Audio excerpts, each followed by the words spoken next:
All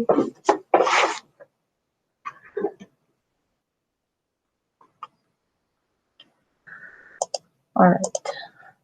So let's take a look at what you guys came up with. Factors of 3, 1 and 3. Factors of -5, 1 and -5. And so if you cross multiply, 3 times 1 is 3, 1 times -5 is -5. Adding these together gives us -2, which is exactly what we want. I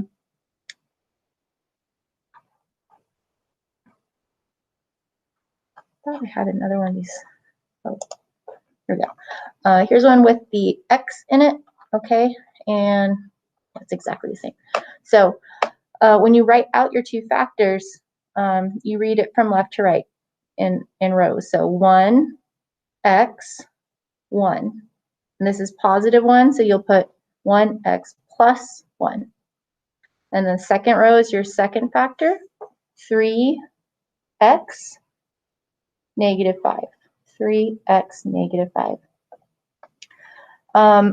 You can check that you factored correctly using the FOIL method, which is where you multiply the first terms, 1x and 3x, which gives you 3x to the second power. Then you multiply the outside terms, which is 1x and -5, so -5x.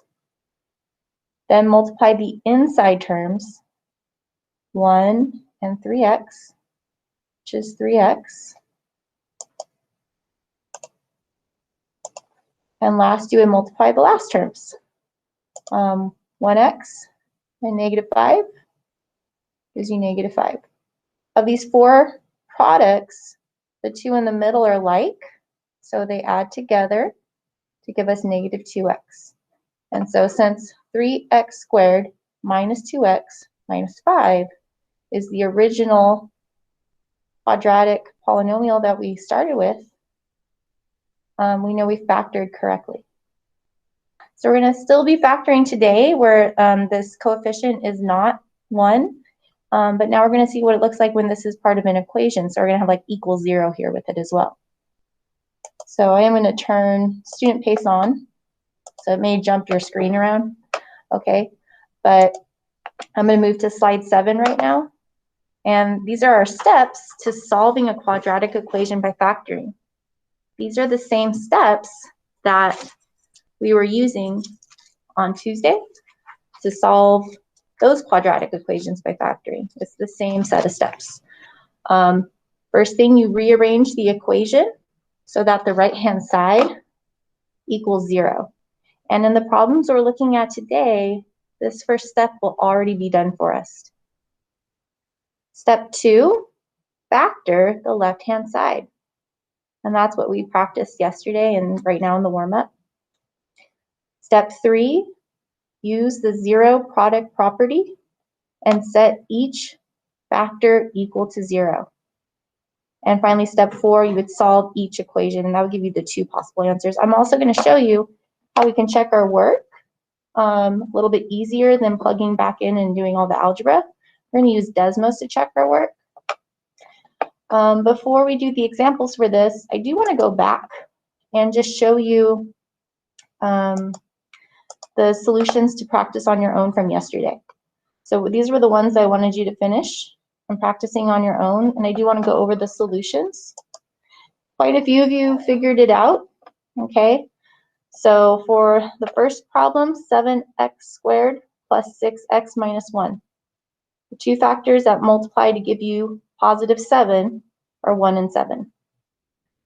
Then the 2 factors that multiply to give you -1 are 1 and -1. You have a choice how you set it up. It's either 1, -1, or -1, 1. But you have to just kind of try it and see how it'll work. All right, so sometimes you got to try it and erase and try again. 7 times 1, multiply on the diagonal is 7. 1 times -1 is -1. And then we would add those, and that gives us +6, which is what we had here. So that's correct. Writing your factors out, 1x +1, 1x +1. 7x negative 1. 7x negative 1. The second quadratic, 3x squared minus 10x plus 7. Factors of 3. 3 and 1. You can write 3 and 1, or you can write 1 and 3. It doesn't matter because you'll get it to work eventually over here on this side. The factors that multiply to give you 7 are 1 and 7, but if you notice there's a subtraction sign here, which means that these are both going to be negative. That's the only way to get a positive product and a negative sum. So this is one way to set it up, and 1 times negative 7 is negative 7. 3 times negative 1 is negative 3. So you multiply along the diagonal of the x, and you add these products. This number, if it matches this number, then you know you have it factored. You have it set up to write your factors. Read it from left to right. 3x negative 7. 3x negative 7. 1x negative 1. 1x negative 1. And the third one, we have 5x squared minus 36x minus 81. Factors of 5.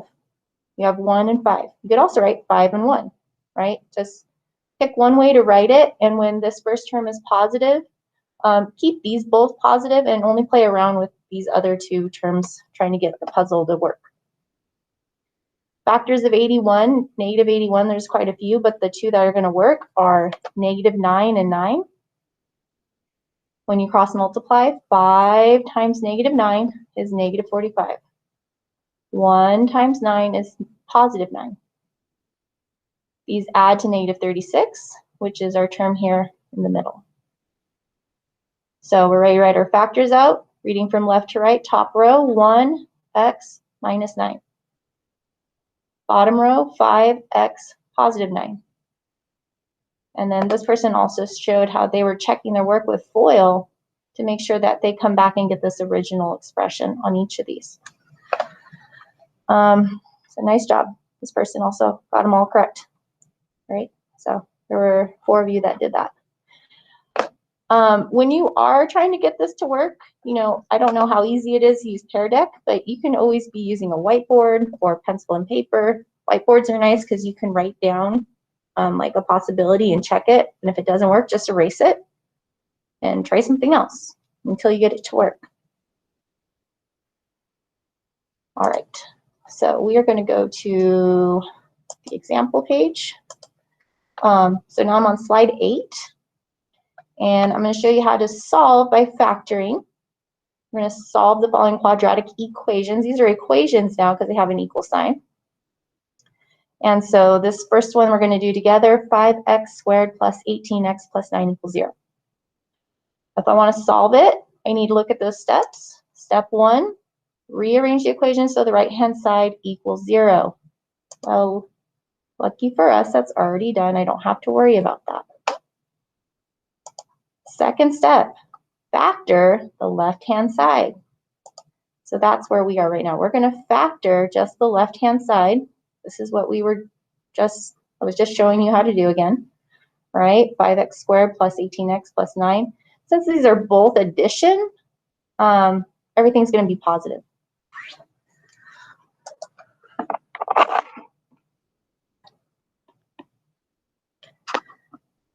Okay, so I'm going to start by writing the two factors that multiply to give me 5 underneath the 5, which are 1 and 5. I could either write 1 and 5 or 5 and 1. It really doesn't matter. You guys are getting way ahead of me. Okay, so here's 1 and 5. And then factors of 9. Okay, I know 3 times 3 is 9. I know that 1 times 9 is 9. And it's just a matter of trying things and seeing if it works. So I'm going to try 3 and 3 and see if it works. 5 times 3 is 15. And 1 times 3 is 3. Well, that was quick. I found it right away. You know, if it didn't work, then try something else. But That's pretty quick. 15 plus 3 is 18. And since 18 is this number right here, I know I factored, I found my factors correctly. So we're going to write our factored expression for the left-hand side. Make 2 sets of parentheses.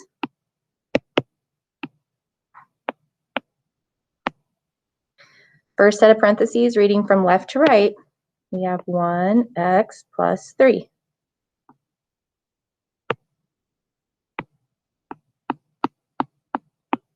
I know to put a plus sign there because it's positive 3. My second expression, 5x plus 3.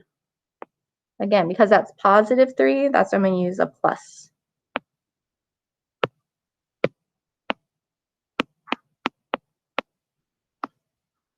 Okay, so we factored that. It's still equal to 0. And now we're going to move on to step 3. Use the zero product property and set each factor equal to 0.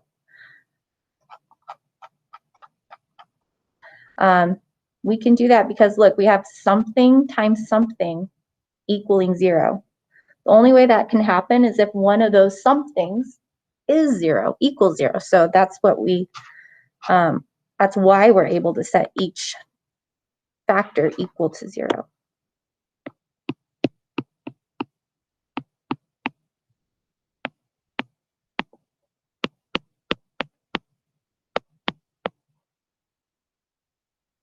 And then my last step, solve each equation.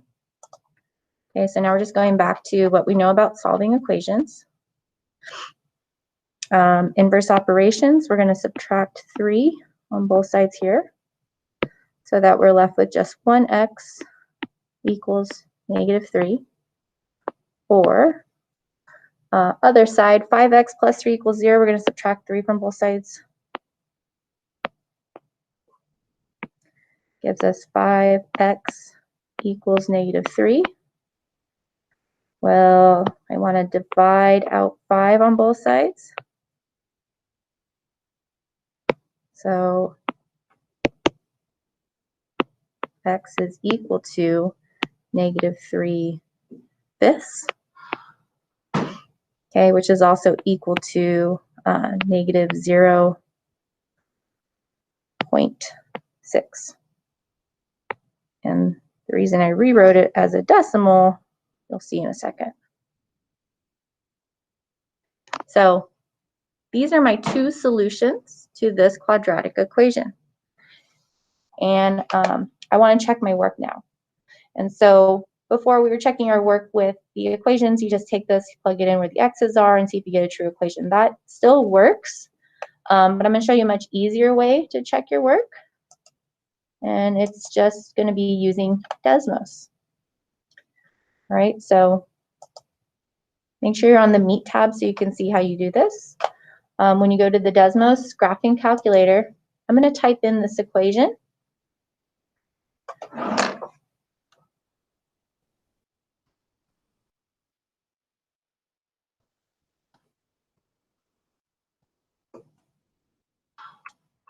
Okay, I could just write it as the expression and not the full equation, or I can write it as an equation where it's a function of x. So that would mean I replace the 0 with a y.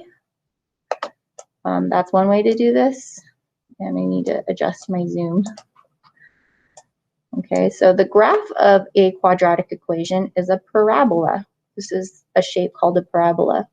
I can put it as equals y, or I could just leave it as just the quadratic expression without an equal sign. Either way, you'll get the correct graph. But these 2 solutions show up on my graph. X equals negative 3, x equals negative 6/10, because these are actually the x-intercepts of the parabola. And so you can check your work with Desmos that way.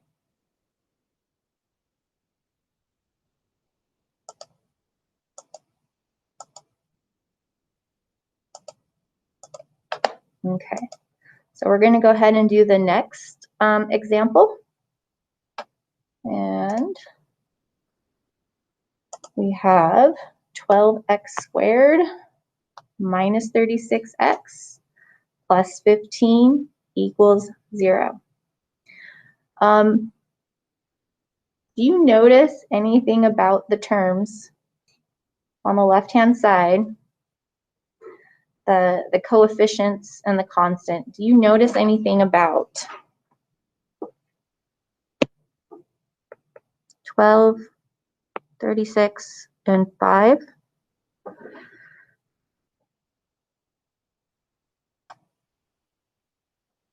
Is there something that they all have in common, maybe? Like a factor?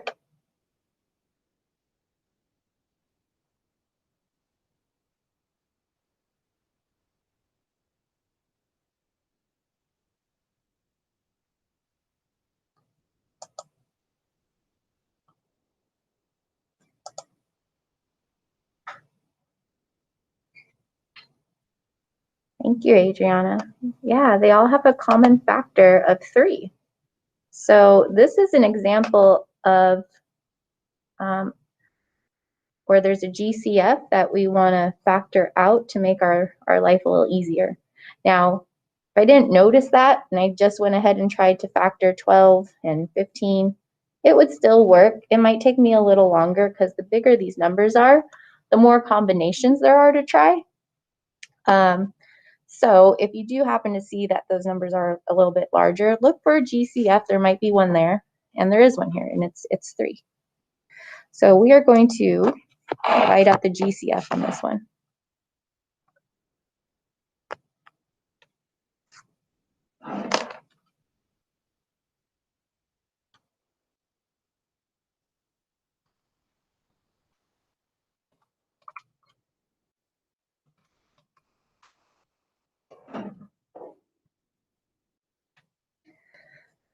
Okay, so if I divide 3 out of every term on the left, I'm also going to need to divide 3 out of every term on the right, which is pretty easy since I'm just dividing it out as 0. Okay, 0 divided by 3 is still 0. So we're going to rewrite this as 12. Oh, not 12. 4x squared minus 12x plus 5 equals 0.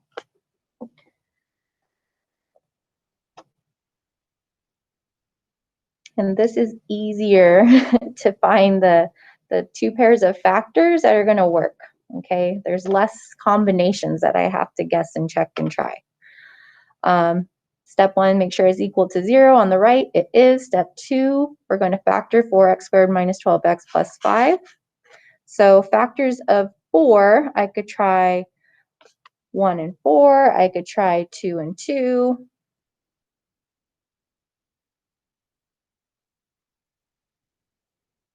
For factors of 5, I'm kind of limited to just 1 and 5. So there's less combinations here. So if I try 1 and 4, maybe 1 and 5. You know, when you're doing this factoring step, this method here, it's probably easiest to do this on paper or with a whiteboard. So you can just keep trying things and seeing if it works and erasing or whatnot. But see, 4 times 1 is 4. 1 times 5 is 5. 4 plus 5 is 9. So this combination does not work. Let's try reversing the 5 and the 1. 4 times 5 is 20. 1 times 1 is 1. That's 21, not negative 12. So you don't always have to write out those sums too. You can do it in your head. This still doesn't work. So since I tried the 2 combinations of 5 and 1, I probably have the wrong factors for 1 and 4. So let's switch this to 2 and 2. 2 times 5 is 10. 1 times 2 is 2. Well, that gave me 12, and I want negative 12. So if I make both of these negative. 2 times negative 5 is negative 10. 2 times negative 1 is negative 2. That adds to negative 12. And negative 5 times negative 1 is positive 5. So this is the combination that I want.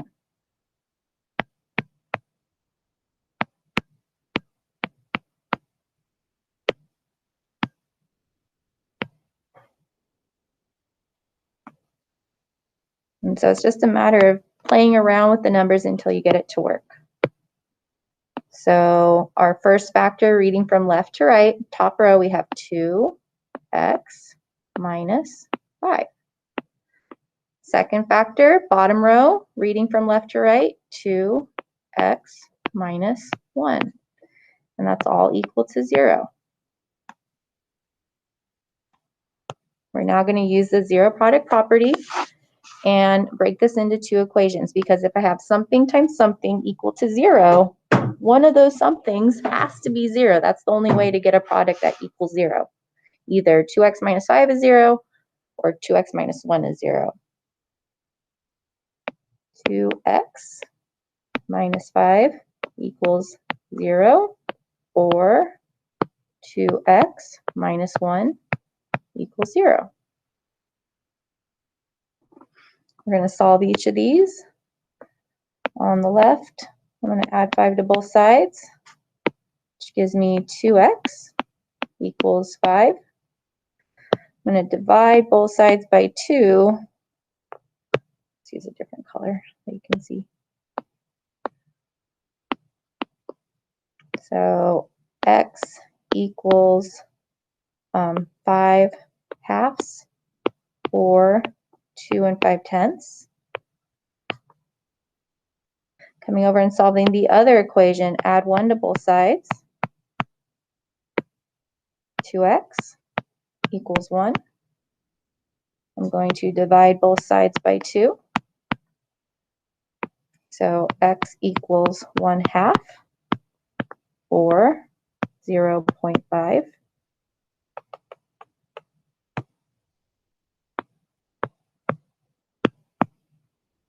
And so I'm pretty sure these are the answers. We're going to check our work using Desmos again, because that's going to be a lot easier than trying to plug in fractions or decimals and squaring and everything else.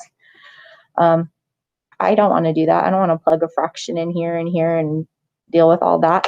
It's way easier just to use Desmos to check your work. So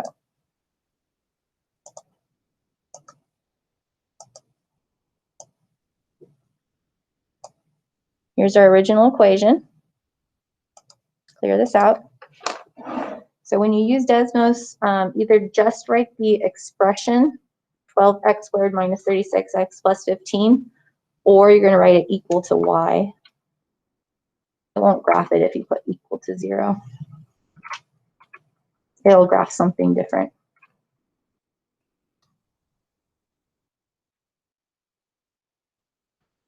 Oops. 12x squared minus 36x plus 15. So there's my graph of that. Zoom in here. And the x-intercept on the left is 0.5. That's one of my solutions. And this other one is 2.5, my other solution. So you can use Desmos to check your work. And I suggest that you do that instead of trying to check it algebraically, because it's easier, right? We want to use technology to help us. But that's it for your lesson. So when you're ready, you're going to go to the last slide. And there are 2 problems for you to try. I'll come back to this one in a second.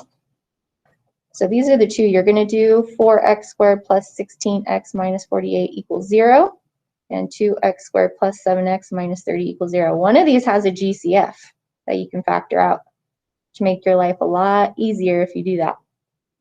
It's the one on the left. Okay, there's a GCF of those terms. So when you try that one, make your life easier and do that. See, you guys do so nice. You like type your work. Looks so pretty. I'm like over here trying to write it, but okay. I think now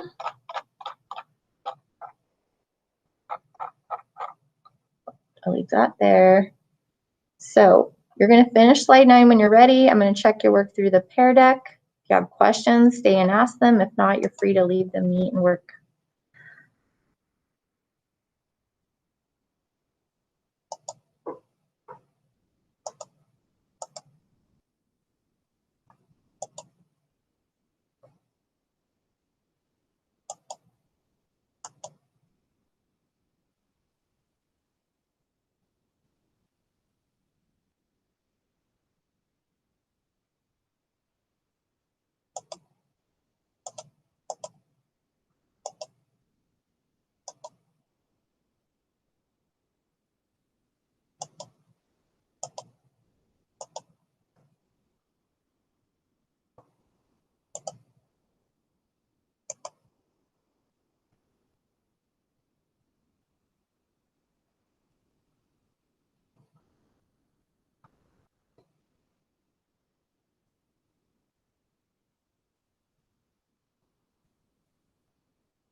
And just to clarify, if you divide out the GCF or if you don't divide out the GCF, you'll still get the same answer either way.